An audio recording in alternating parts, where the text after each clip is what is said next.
There's been an informal slogan sort of pulsing through the MAGA universe and the Trump team during his first 11 months as president of the United States. The slogan is BBB, blame Biden best, because Joe Biden is blamed for everything. That phenomenon may be reaching a wall, and not a great big beautiful border wall, but a wall of its limited utility for the Trump team in the future.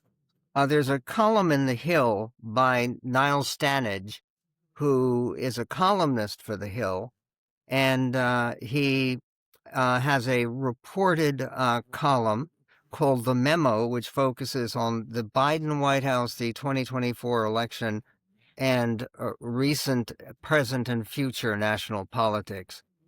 Niall, what is the best evidence that the blaming Biden strategy may have been carried too far? I think one issue, Michael, is simply President Trump's poll ratings, which have taken a further slide, never having been particularly stellar. The polling average that our partner organisation, Decision Desk HQ, has Trump about 11 points underwater. But beyond that, I think in some ways an even more telling part of this trend is various polls that have asked the public who they consider responsible for the economy or for inflation. Now, I don't want to go through every poll there, it's in the column, but basically pluralities say that President Trump is the person to blame, or I suppose credit, if you think that those things are good, for the situation in which we currently find ourselves. That, to me, suggests that the blaming Biden strategy has a half-life that is it's reaching its sell-by date, I think. Well, in your column, there is one number that just leaped out at me, partially because it's a Fox News poll.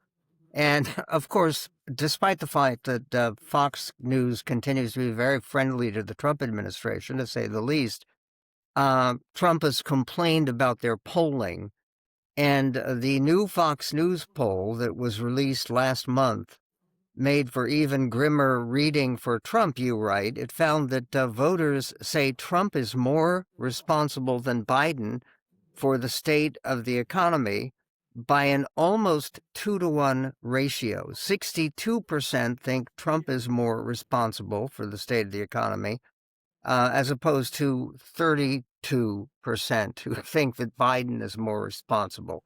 This is also not going to the tendency to blame Trump, who is the president of the United States, instead of Biden. That tendency is not going to subside as time passes, is it? No, that's exactly right. I mean, this is a perennial challenge for presidents. Obviously, the Trump presidency is very unusual, to say the very least, but every president, I think, is confronted with this issue where they want to blame their predecessor for bad stuff, and sometimes that is a valid argument to make, other times less so. Regardless of the fundamental validity of the argument, voters, after a certain period of time, just expect the president to do something to make their lives better and tend to electorally or politically punish that president if he does not do so.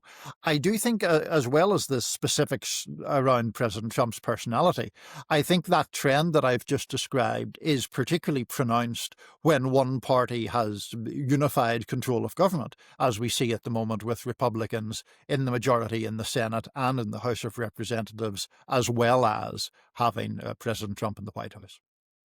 Yes, and then it may be an entirely different situation after the midterm elections.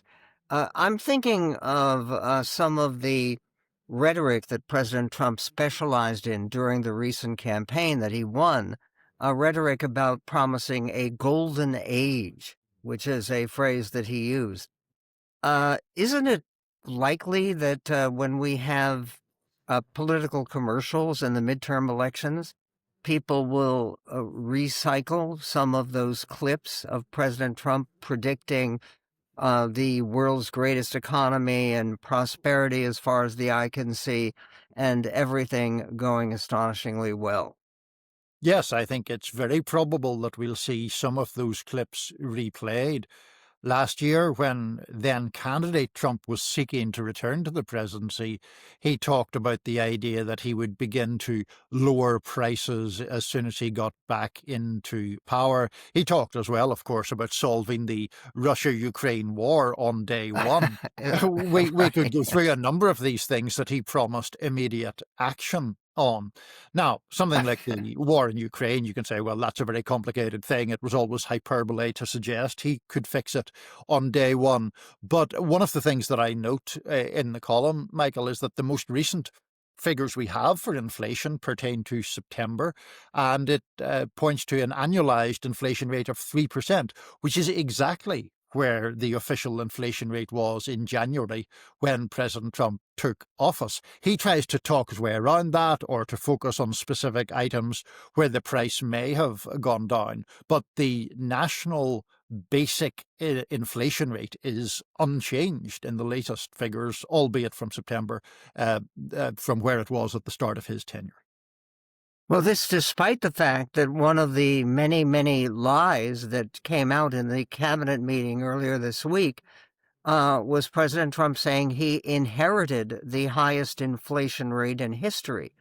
And it wasn't even the highest inflation rate in the Biden administration. It was very far below the highest inflation rate in history. Affordability, do you think Trump is going to do well calling that a hoax issue, as he has? I don't think he is. I think that is a very pressing and salient issue for many, many millions of Americans.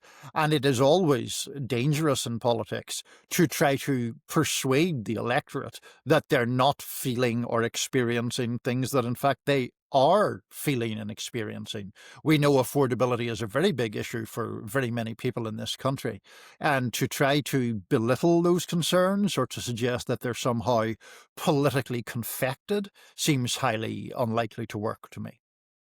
Well, I think that is probably accurate. Donald Trump's blame Joe Biden strategy seems to be hitting a wall, and that is explained and explored by Niall Stanage, who is the White House columnist for The Hill.